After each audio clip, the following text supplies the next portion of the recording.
Hello प्यारे बच्चों, आज के इस वीडियो में हम बात करेंगे आरएमएस 2025 में पूछा गया general knowledge and current affairs में जो क्वेश्चंस पूछे गए थे तो उस टॉपिक के ऊपर। तो मैं पहले आपको बता दूं कि एग्जाम हुआ था 7 दिसंबर 2025 को, और इसमें जो भी general knowledge and current affairs के क्वेश्चंस पूछे गए थे उसमें बहुत सारे ऐसे क्वेश्चंस थे जो हमने अपने चैनल पे पहले अपलोड किया था वीडियोज में as a current affairs and general knowledge, उसे डायरेक्टली पूछा गया था। तो यह इंडिकेट करता है कि अगर आप हमारे चैनल के सारे वीडियोस को अच्छे से देखते हैं, अच्छे से फॉलो करते हैं, उसे नोट करते हैं, करंट अफेयर्स जनरल नॉलेज के क्वेश्चंस को याद रखते हैं, तो आपको आने वाले एग्जाम में, सैनिक स्कूल के एग्जाम में, आरएएमसी के एग्जाम में, आरएमएस के एग्जाम में डायरेक्टली फायदा होने वाला है। तो आप हमारे चैनल पे बने रहिए और मैं आपको इस वीडियो में बताऊंगा कि कैसे कैसे क्वेश्चन पूछे गए थे, और यह वीडियो आने वाले एग्जाम के लिए जो भी बच्चे तैयारी करते हैं आरएमएस के लिए, सैनिक स्कूल के लिए, आरआईएमसी के लिए, उनके लिए बहुत ही यूजफुल होने वाला है। तो चलिए स्टार्ट करते हैं। सो यहाँ पे सबसे पहला क्वेश्चन पूछा गया था, which of this helps preserve food for longer? Question mark. Option A moisture, option B air, option B salt and sugar, option D sunlight. तो बच्चों यहाँ पे पूछा गया है इस क्वेश्चन में कि खाना को अच्छे टाइम तक, फूड को बहुत टाइम तक प्रिजर्व करने के लिए क्या ऐसा यूज किया जाता है। तो आपको मैं बता दूं कि आपने घर में भी देखा होगा कि जैसे अचार बनते हैं और भी बहुत सारे आइटम बनते हैं जिसको हम लंबे टाइम के लिए रखते हैं, तो वहां पे स्वाद के लिए तो नमक और चीनी डाला ही रहता है, बट वहां पे बहुत सारे फंगस से बचने के लिए सॉल्ट एंड शुगर का यूज करते हैं। तो इसलिए इस क्वेश्चन का सही आंसर होगा option C, salt and sugar. अब देखते हैं नेक्स्ट। सो नेक्स्ट क्वेश्चन इसमें पूछा गया था, which of the following foods is commonly cooked in an oven? Question mark. Option A cake, option B salad, option C fruit juice, option D कर।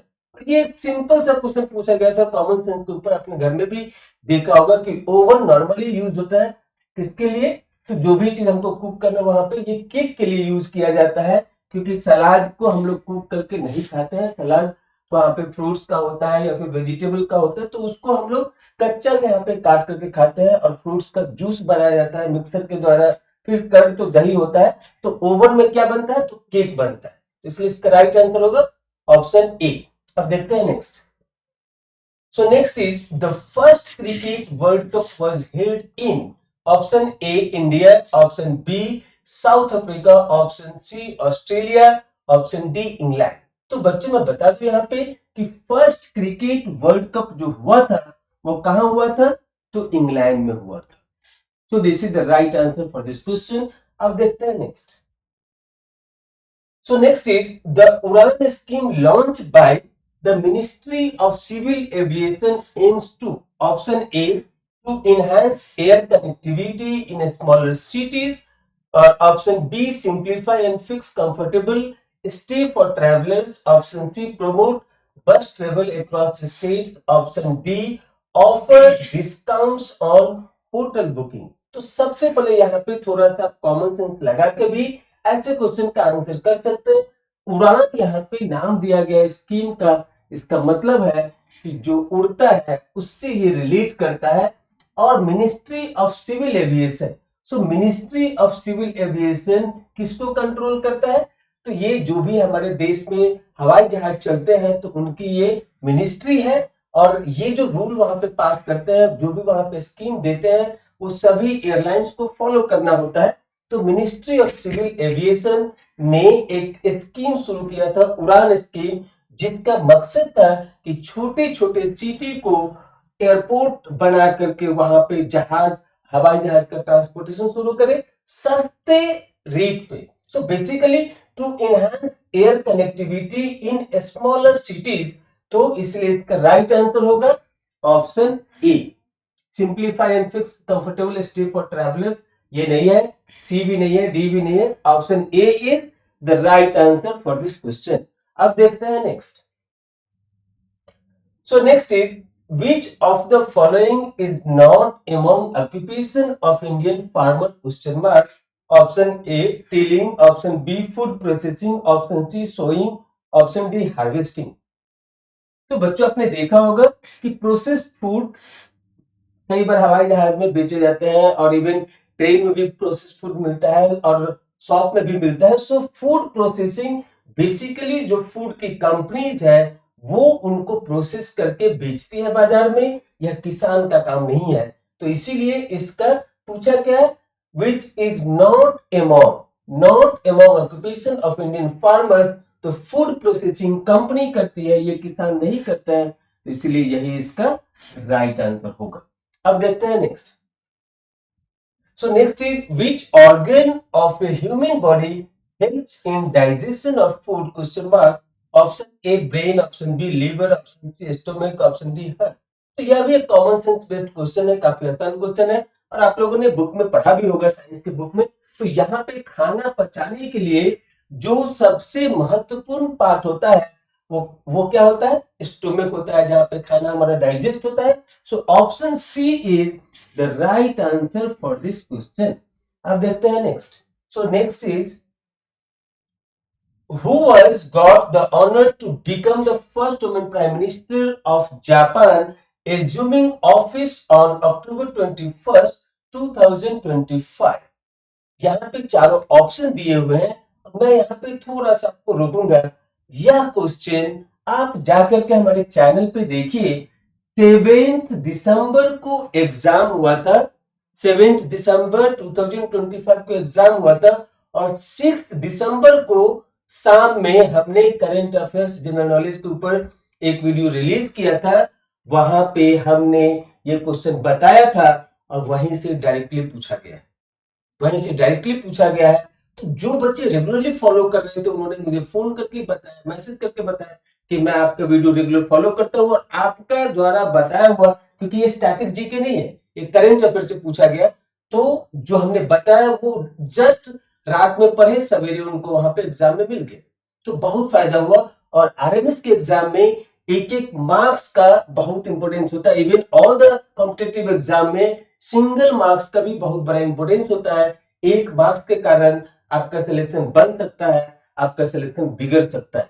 तो इसलिए मैं आप सभी से रिक्वेस्ट करता हूं कि आप हमारे चैनल का जितना भी कंटेंट है, specially for general knowledge, math, वो आप जरूर देखिए। करंट अफेयर्स के वो क्वेश्चन आंसर को जरूर देखिए, आपको आने वाले बहुत सारे कॉम्पिटिटिव एग्जाम में फायदा होगा, लाइक आरएमएस एग्जाम, सैनिक school exam, RIMC exam.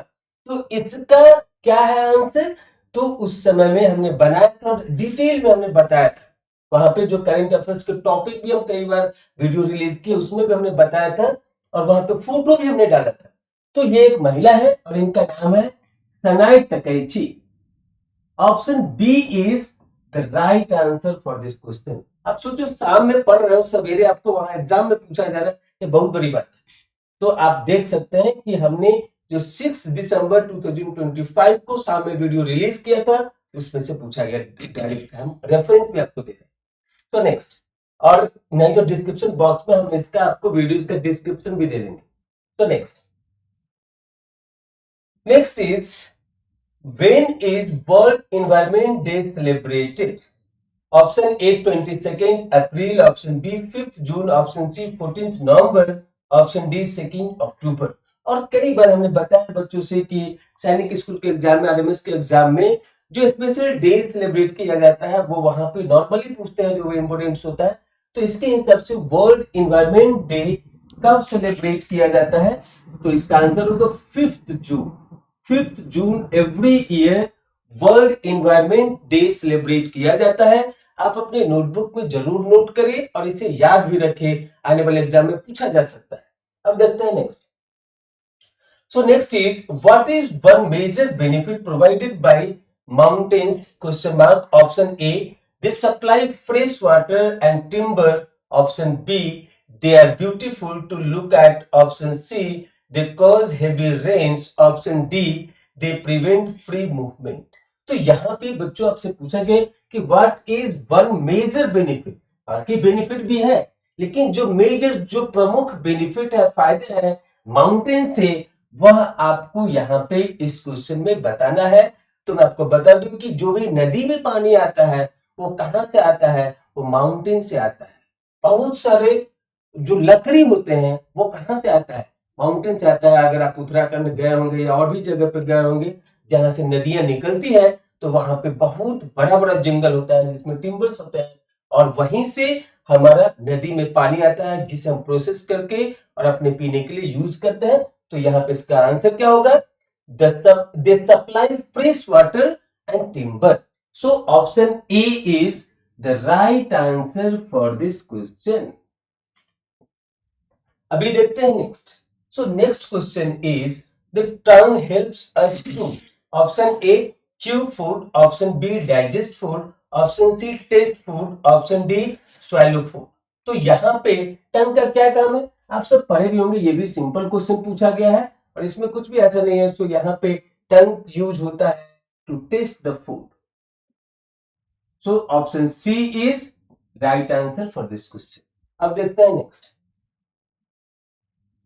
So next is, which of the following disease is spread by mosquitoes? Option A typhoid, option B leprosy, option C dengue, option D typhus। So ये भी आप पढ़े होंगे अपने book में, science के book में। तो यहाँ पे मॉस्किटो के द्वारा जो रोग फैलता है उसे क्या बोलते हैं? उसे बोलते हैं डेंगू। और इसीलिए बच्चों को बोला जाता है कि आप मॉस्किटो नेट यूज करिए, आप अपने हाथ पे जेल लगा के रखिए ताकि आप मच्छर से बचे और बीमार नहीं पड़े, डेंगू जैसा बुखार आपको नहीं हो।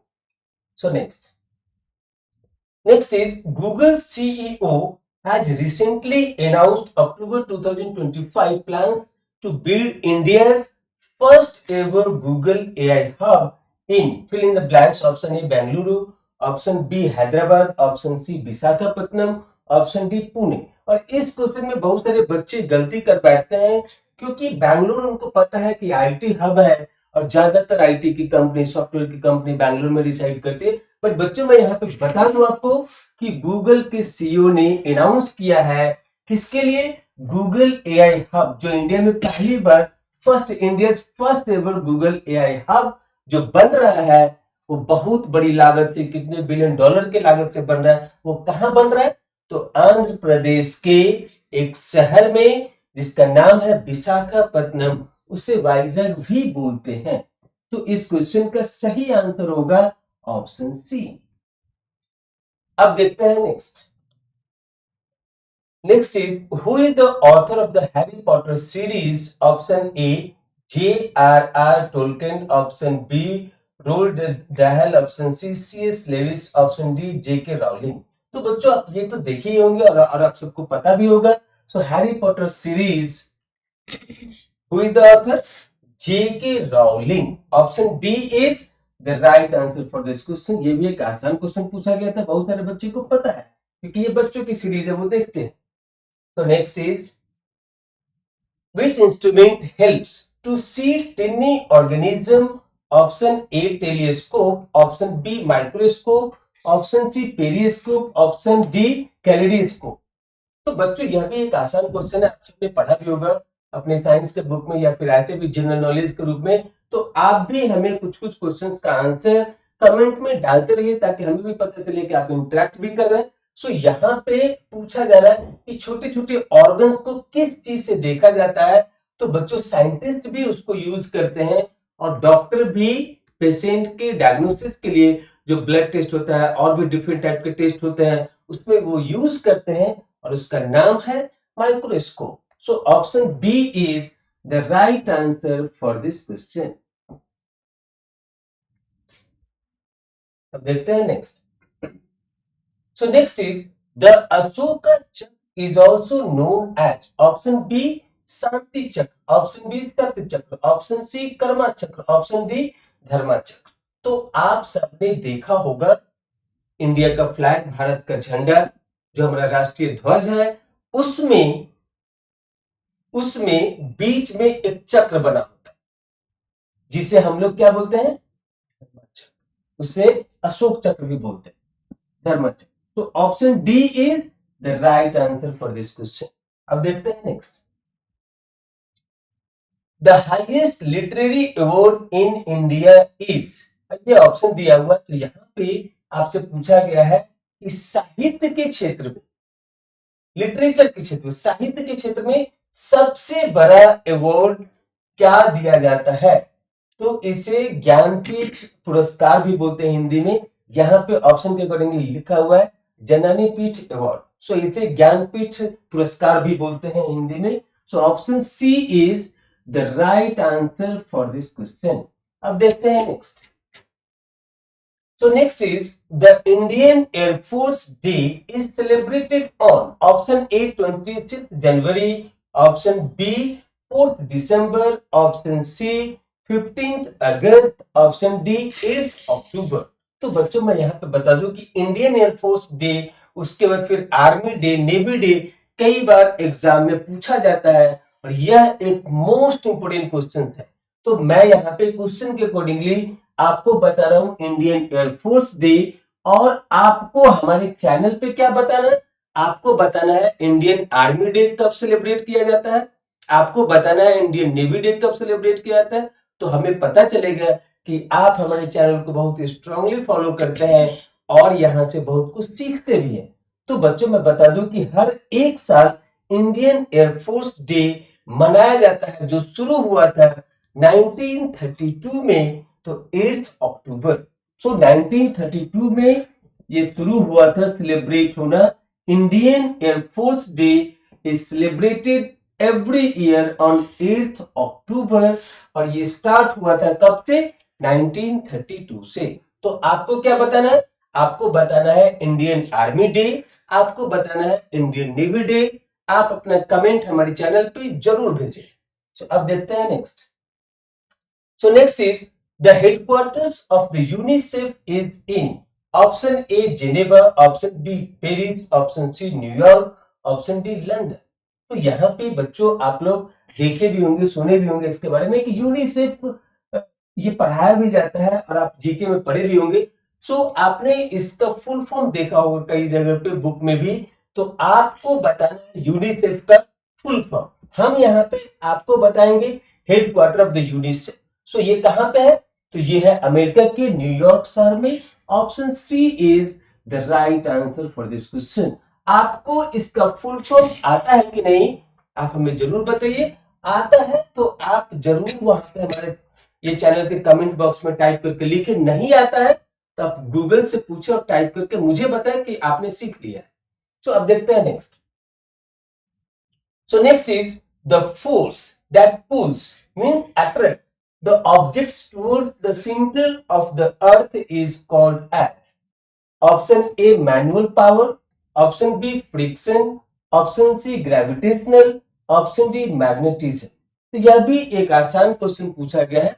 आपने साइंस में पढ़ा होगा थोड़ा बहुत ग्रेविटेशन के बारे में, आपने न्यूटन्स लॉ के बारे में सुना होगा, या न्यूटन के जो बहुत बड़े साइंटिस्ट हैं उनके बारे में आपने सुना होगा। तो उन्होंने ग्रेविटेशनल फोर्स का आविष्कार किया था, जिन्होंने ये बताया था कि यहाँ पे जो भी चीज हम ऊपर फेंकते हैं वह अर्थ के ग्रेविटेशन के कारण वापस नीचे आ जाता है, मतलब पुल करता है यहाँ पे। So that is the reason the right answer for this question is gravitational. Option C is the right answer for this question. अब देखते हैं next. So next is which of the following is the correct explanation of Johar. Option A, it is a pond. Option B, it is a well. Option C, it is a puddle. Option C, it is a water tank। तो यहाँ पे आपको बताना है कि जोहार क्या चीज के बारे में बताता है। तो बच्चों मैं बता दूं कि हमारे आदिकाल में, मतलब बहुत पुराने समय में, कुआं से पानी निकाल के और फिर बर्तन साफ किया जाता था, खाना बनाया जाता था, या घर के जो भी काम के लिए पानी का यूज होता था वो पॉन्ड से आता था, वेल से आता था, रिवर से आता था। आज के डेट में चापाकल हो गया, मोटर हो गया, बट पहले ऐसा नहीं था। सो यहाँ पे वाटर को रिचार्ज, ग्राउंड वाटर को रिचार्ज करने के लिए हम लोग रेन वाटर उसमें यूज किया जाता था। और ये जोहार बोला जाता है, इट इज ए पॉन्ड इन राजस्थान। तो यह बहुत इंपोर्टेंट है। ये क्या है, इट इज ए पॉन्ड। कहाँ है, तो ये बोला जाता है, जोहार बोला जाता है कहाँ पे, ये बोला जाता है राजस्थान में। आप बिहार में जाएंगे तो उसको बोला जाता है कुआं। तो यहाँ पे इट इज ए पॉन्ड ये बोला जाता है राजस्थान में। एक ग्राउंड वाटर के रिचार्ज के लिए रेन वाटर को यूज करते हैं, रेन वाटर हार्वेस्टिंग का एक तरीका है। अब देखते हैं next.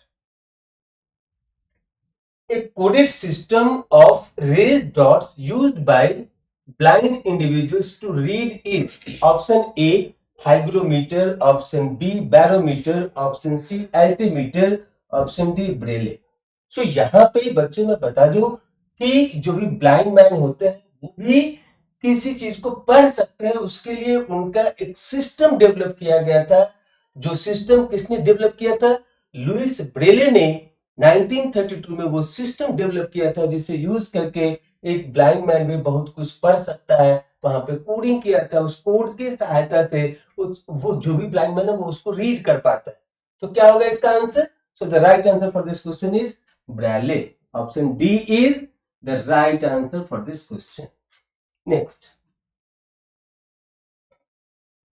which of these animals helps humans in farming? Question mark. Option A dog, option B rabbit, option C cat, option D ox. तो बच्चे मैं बता दूं कि जो लोग भी आज से थोड़े समय पहले बहुत जगह पे इवन विलेजेस में फार्मर्स खेती करने के लिए यूज करते थे बैल का, जिसे हिंदी में बैल बोलते हैं, इंग्लिश में ऑक्स बोलते हैं। आज के डेट में ट्रैक्टर से खेती होता है, बहुत सारे मॉडर्न इक्विपमेंट्स के को यूज करके खेती होता है, लेकिन पहले के समय में इवन अभी भी बहुत सारे ऐसे विलेजेस हैं जहां पे ये यूज होता है। तो यहाँ पे कौन सा animals helps humans in farming, that is called ox. ये खेत को जोतने के लिए यूज होता था, बैल को यूज करते थे, ऑक्स को यूज करते थे। तो यहाँ पे राइट आंसर हो जाएगा ऑप्शन डी। आपने बैल देखा है कि नहीं, ऑक्स देखा है कि नहीं, आप जरूर हमें बताएं हमारे चैनल पे कमेंट करके। अब देखते हैं next. If 10 mangoes is equal to 500, how much do 5 mangoes cost? Option A 100 rupees, option B 200 rupees, option C 250 rupees, option D 300 rupees. तो ये पूछा गया है general knowledge and current affairs में। I don't know why they ask in this part, but basically ये तो maths को relate करता है, तो यहाँ पे पूछा गया तो हम जवाब देंगे। तो यहाँ पे हम लोग यूनिटी मेथड लगाएंगे। So here if 10 mangoes is costing, if 10 mangoes cost is equal to 500, therefore one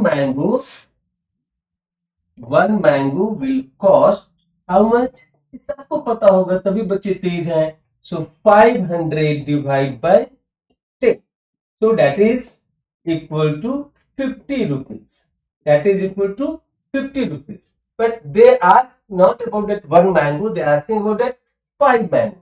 तो एक मैंगो का प्राइस 50 रुपीज, तो इसीलिए 5 mango price, 5 mangoes is equal to 5 into 50 rupees. तो कितना होगा बच्चों, आप ही बताइए मुझे कमेंट करके। सो इसका आंसर होगा 250 रुपीज। यह एक बहुत ही आसान क्वेश्चन इस पेपर में पूछा गया। So option C is the right answer for this question. अब देखते हैं next. Next is the Indian classical dance form Kuchipudi originated in which state? Option A Kerala, option B Tamil Nadu, option C Orissa, option D Andhra Pradesh. तो बच्चों में बता दो यहाँ पे ये जो कुचिपुड़ी डांस का फॉर्म है, यह कुचिपुड़ी स्पेशली एक विलेज का नाम है जिसके नाम पे इस डांस के फॉर्म को दिया गया, क्योंकि वहां पे उस जगह पे ये डांस काफी पॉपुलर है, इसीलिए इसका नाम कुचिपुड़ी दिया गया। और कुचिपुड़ी एक जगह है, कहाँ? तो ये जगह है आपका आंध्र प्रदेश में। सो यहाँ पे कृष्णा डिस्ट्रिक्ट में आता है, आंध्र प्रदेश के कृष्णा डिस्ट्रिक्ट में आता है। कृष्णा डिस्ट्रिक्ट में ये जगह है, ये विलेज है। कौन सा विलेज है? विलेज का नाम है कुचिपुड़ी।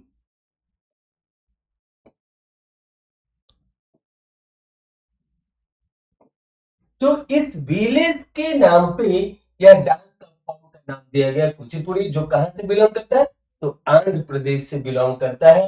आप ये सब जरूर अपने नोटबुक में नोट करें। अगर आप हमारे चैनल पे डांस का जो भी हमने वहां पे डाला था कि रीजनल डांसेस क्या क्या होते हैं, नेशनल क्लासिकल डांसेस क्या क्या होते हैं, हमने उसके भी पहले वीडियो डाल चुके हैं आज से 1-1.5 साल पहले। अगर आप जो बच्चे ने भी उस वीडियो को देखा था उसने सही सही आंसर किया था। सो आप भी हमारे उस वीडियोस को जाकर के जरूर देखें, ताकि और भी नॉलेज आपका स्ट्रांग हो और आने वाले एग्जाम में अगर पूछा जाए इन सबसे क्वेश्चन तो आप सही सही आंसर कर पाए। जो भी बच्चे हमारे वीडियोस को फॉलो किए थे उन्होंने इस क्वेश्चन का आंसर सही सही दिया है। सो अभी इस वीडियो में इतना ही है। अगले पार्ट में, पार्ट 2 में हम आपको क्वेश्चन नंबर 26 से लेकर के 50 तक का बताएंगे। तब तक के लिए थैंक यू। बने रहिए हमारे चैनल पे। Thank you to all of you.